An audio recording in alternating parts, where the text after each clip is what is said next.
महफिल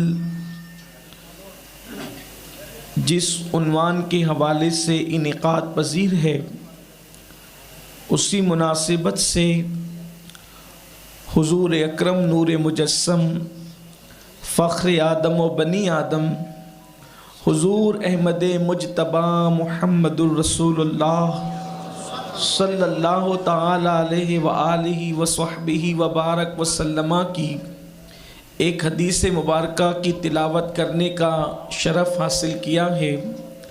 अल्लाह तबारक व ताला उसके मुतालिक मुझे हक़ कहने और आप तमामी ख़वातीन व हज़रात को हक़ सुनकर उस पर अमल करने और उसे आम करने की तौफ़ीक़ अता फ़रमाए। आज मुझे जो बानियान महफ़िल और मुंतज़मीन महफ़िल ने उन्वान दिया है वो है हुजूर अकरम सल्लल्लाहु अलैहि व आलिहि वसल्लम की महब्बत और हुजूर अकरम सल्लल्लाहु अलैहि वसल्लम का इश्क। उसी मुनासिबत से आक़ाए करीम सल्लल्लाहु अलैहि वसल्लम की एक हदीस यहाँ पढ़ी गई। याद रखें कि महब्बत रसूल और इश्क़ रसूल ये वो ख़ूबसूरत उन्वान है जिसके बग़ैर किसी भी इंसान का ईमान मुकम्मल नहीं हो सकता। ईमान की तकमील के लिए, ईमान मुकम्मल होने के लिए हुजूर अकरम सल्लल्लाहु अलैहि वसल्लम की महब्बत और हुजूर अलैहिस्सलाम का इश्क दिलों के अंदर होना बेपनाह ज़रूरी है। और मैं उम्मीद करता हूँ कि यहाँ से लेके वहाँ तक जो आशिकान रसूल, आशिकान मुस्तफ़ा जान रहमत मौजूद है, वो अब अपने जज्बात पर काबू रखते हुए आने वाली गुफ्तगू को बहुत सुकून और इत्मीनान के साथ सुनेंगे। इसलिए कि इस सर्दी के इस मौसम में और इस हालात में आप दूर दूर से चल कर आए हैं, तो अपने महबूब मुस्तफ़ा करीम सल्लल्लाहु अलैहि वसल्लम का जिक्र सुनने के लिए आए हैं। दुरूद शरीफ पढ़िए।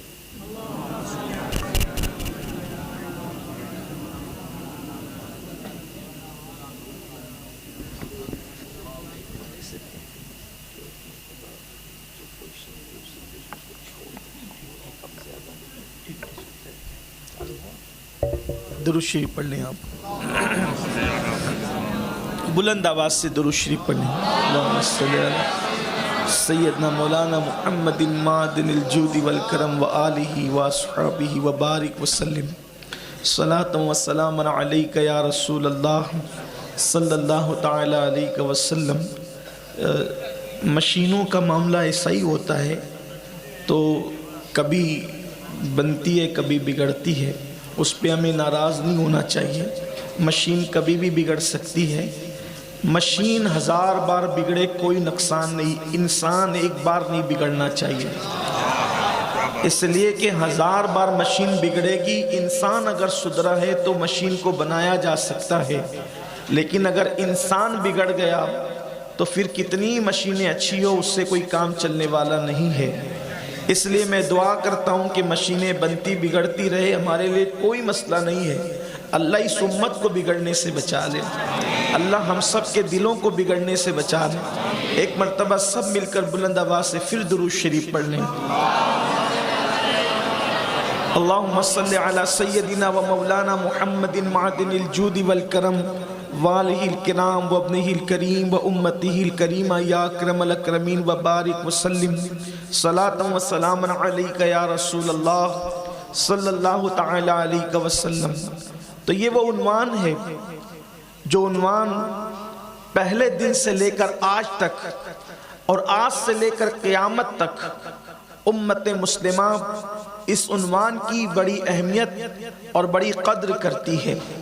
इसलिए कि इंसान के पास कुछ हो और इश्क़ मुस्तफ़ा सल्लल्लाहु अलैहि वसल्लम न हो तो वो इंसान बहुत कुछ हो सकता है लेकिन मोमिन नहीं हो सकता।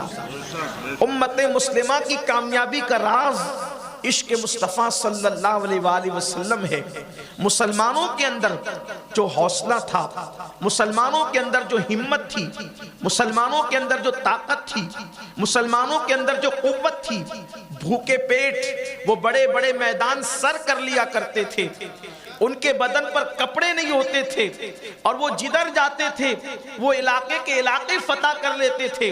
उसकी सिर्फ एक वजह थी कि उनके सीने में जो इश्क रसूल सल्लल्लाहु अलैहि वसल्लम की आग जल रही थी, मोहब्बत रसूल का जो चिराग रोशन था, उस बुनियाद पर वो जिधर जाते वो फाते बन जाते, वो कामयाब और कामरान हो जाते।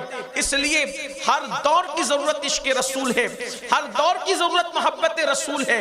इकबाल ने कहा था, ये फाका कश के मौत से डरता नहीं जरा, ये फाका कश के मौत से डरता नहीं जरा, रूह मोहम्मद इसके बदन से निकाल दो, फिक्रे अरब को देकर फिरंगी तखय्युलात, इस्लाम को हिजाजो यमन से निकाल दो।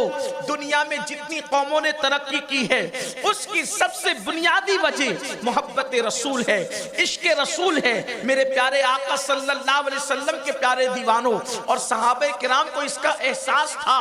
सहाबे किराम बार बार इसका इजहार करते थे कि हमें जो कुछ भी मिला है मोहब्बत रसूल की वजह से, इश्क रसूल की वजह से।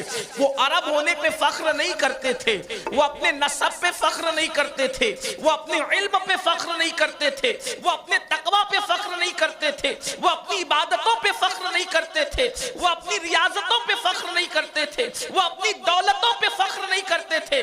अगर उन्हें फख्र था तो मुस्तफा जाने रहमत की गुलामी पे फख्र था, अगर उन्हें फख्र था तो मुस्तफा जाने रहमत की निस्बत पे फख्र था। अल्लाहु अकबर। एक मर्तबा अल्लाहु अकबर तिहामा की वादियों से जब सैयदना फारूक आजम रदी अल्लाह ताला अन्हु गुजरे तो गुजरने के बाद आपने गुजरते हुए क्या देखा कि अल्लाह अल्लाह, वो तिहामा की चरागाह है जो पहाड़ियों के दरमियान थी, उसको देखकर आपकी आंखों में आंसू आ गए। फारूक आजम रोने लगे। रोते हुए लोगों ने पूछा, अमीरुल मोमिनीन, तिहामा की वादियों को देखकर रोने की वजह क्या है? तो फारूक आजम फरमाते हैं कि मुझे अपना वो दौर याद आ गया है, अपना माजी का जमाना याद आ गया है। अल्लाह अकबर। जब मैं नौजवान था, मैंने जवानी की दहलीज पे कदम रखा था तो मेरा बाप मुझे ऊंट चराने के लिए भेजा करता था और वो गाहे बगाहे देखने के लिए आता था कि उमर जो है वो सही तौर पर ऊंटों को चरा पा रहा है कि नहीं चरा पा रहा है।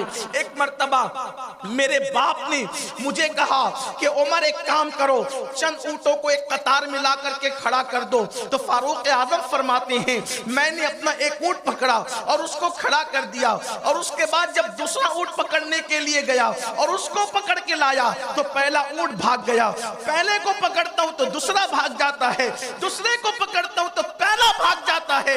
मेरे बाप ने मेरे सीने पे मुक्का मारा और कहा, खत्ताब के बेटे, तेरे अंदर इतनी सलाहियत नहीं है कि तू दो ऊंटों को एक कतार में खड़ा कर सके। फारूक आजम कहते हैं, रोना इसी पे आ रहा है, जब तक मुस्तफा जाने रहमत की निस्बत नहीं मिली थी उमर दो ऊंटों को एक कतार में खड़ा नहीं कर सकता था। मुस्तफा की गुलामी क्या मिल गई है?